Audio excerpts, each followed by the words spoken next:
Do you know how to drive? Do you remember the very first time you got on the highway during rush hour traffic? You're nervous, you're looking at every mirror you have 5 times a second. It's bumper to bumper, but somehow everyone's still going 40 miles an hour. You have to turn into the right lane, but there's a line of 3 18-wheelers on that side. You turn on your turn signal, but you have to wait 30 seconds just to get over. You're nervous, your heart is pumping, your hands are getting sweaty on the wheel. You're afraid you're going to die on this highway. It's a profoundly intense experience. That feeling is exactly what it feels like to play UltraKill. But fun. Yeah.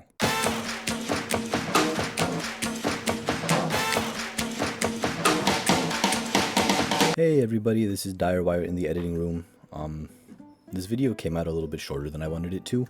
I wanted it to be quite a bit longer, and there are a lot of reasons why it was short, but one of the big ones is I got pretty sick while I was making the video. So to make up for that, I added a couple of clips at the very end of the video that hopefully I think you'll enjoy. With that being said, like and subscribe, I guess. Yeah. Goodbye. It's been a minute since I've been able to just sit down and play a game for a bit.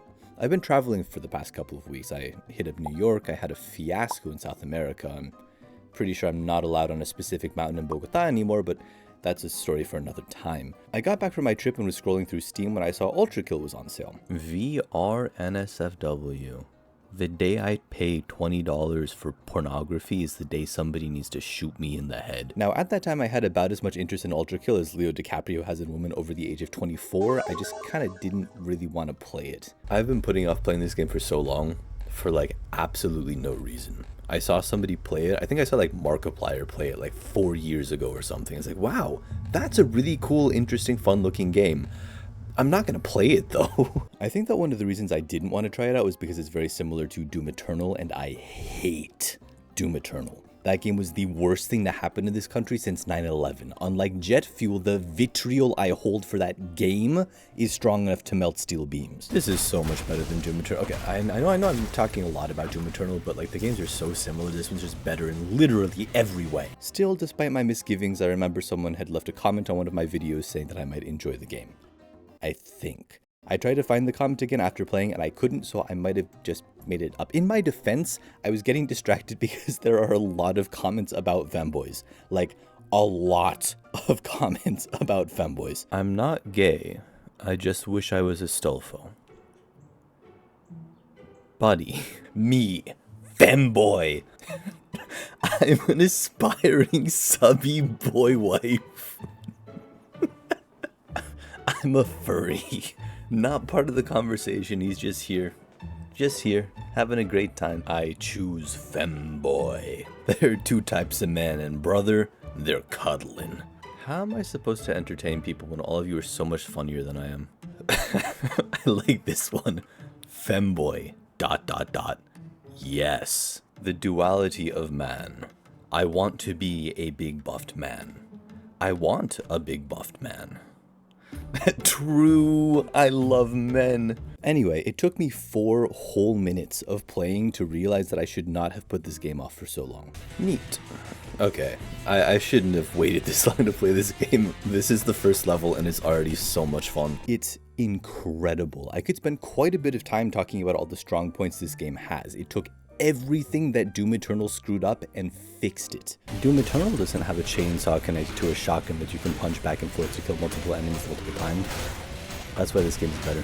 You don't have obnoxious shitty parkour to go through. You don't have damage sponge enemies. You don't have enemies that are the exact same thing but with more health. All the enemies are unique and interesting. All the bosses are cool and fun. The levels are fun to move through and generally pretty hard to get lost in, which is very important. I only got lost a couple of times. A door opens. Do you know how many doors are in this building? That's things. The gameplay itself is generally pretty simple. You go into a room, the doors lock, a bunch of things spawn, you kill everything, the doors open, and then you go into the next room. You know, you don't all have to die. You can just let me walk into the next room.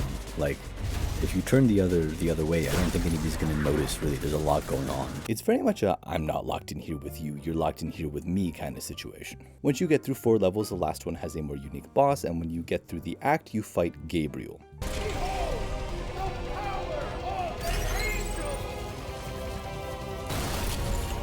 Behold. Just to be clear, this is the angel Gabriel, like the Archangel Gabriel from the Bible. Are you the one playing the organ?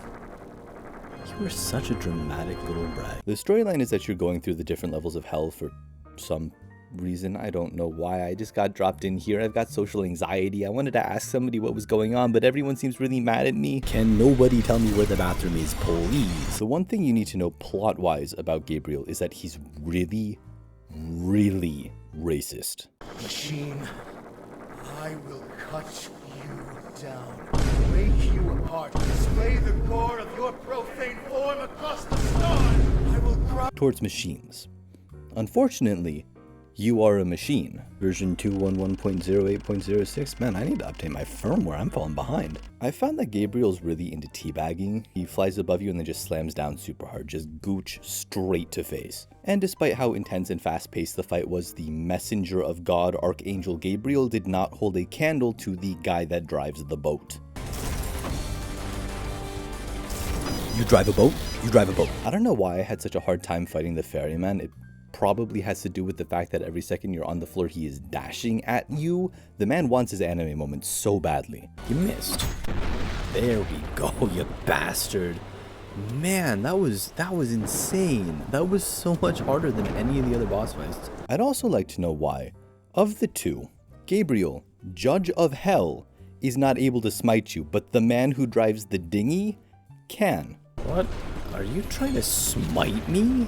It took me quite a while to figure out his attack patterns and beat him. In fact, I think the only reason that I did manage to beat him was because I finally figured out parrying. I'm gonna beat you with the only good thing the French ever gave us. One of the reasons I like UltraKill and why I think it's so much better than Doom Eternal is because you can parry everything. Well, okay, not everything. If an attack flash is blue, you can't parry it, but as long as you're not getting pegged by sapphires, everything. I saw a TikTok where you can, if you're fast enough, you can actually, you can parry your own shotgun blast. Parrying is like the best thing that was ever implemented into video games. The timing, the sound effects, the satisfaction that you feel from getting off a parry is sublime. I'm gonna finish him with a parry. Yeah. And parrying is incredibly important. There are a few bosses that I think you straight up just cannot beat without parrying. I'm gonna be real, I kind of think yes. Admittedly, I would have had an easier time if I had learned you could parry boss attacks before I got halfway through the game, but I'm gonna use this situation to say I'm so good I don't even need to use all the mechanics given to me, instead of admitting I forgot you can parry physical attacks. If only I could teabag you. Out of all the things I liked about this game, the combat, the enemies, the bosses, my favorite by far was just how good the ambiance was. Yo. The level design makes this game feel just incredible. And every time it's like a punch to the face. You're walking and walking, then you go through a door and boom. A city 1,000 feet below you, stretching as far as your eyes can see. Oh, that's so cool. Or you finish going through a really dark and intense segment and the next one is blindingly pristine. The only time I did not like the ambiance was the weird fleshy level. Oh, ew. I don't know why we needed the flesh walls. I could have done without it. Could have done without the mouths filled with eyeballs, but other than that, it was really, really cool. What is with the eyeballs? I take back everything I said about good ambiance. The flesh goop is my least favorite style in any video game ever. Well, there was one more level that I didn't like very much.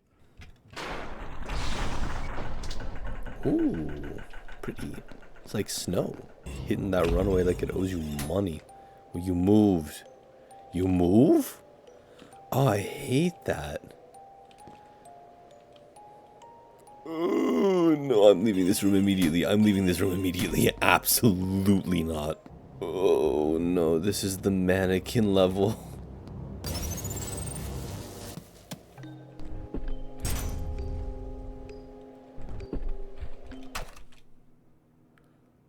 Nope. Nope, nope, nope, nope, nope, nope, nope, nope, nope, nope. Absolutely don't ever do that.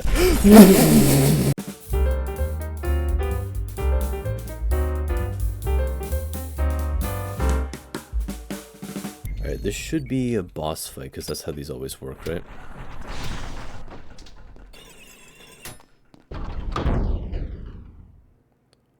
serious? It is unworthy of its holy light. The Father's light is indomitable. Indomitable. Indomitable. Some Minecraft bed? Forgive me. So no head? Style. Of course my style was S. Do you know who you're talking to? Come on.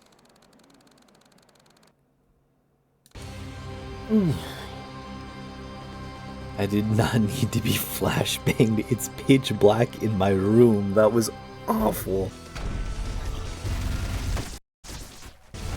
I just hit him so hard the music turned off. POV my taco from Taco Bell at 2 in the morning.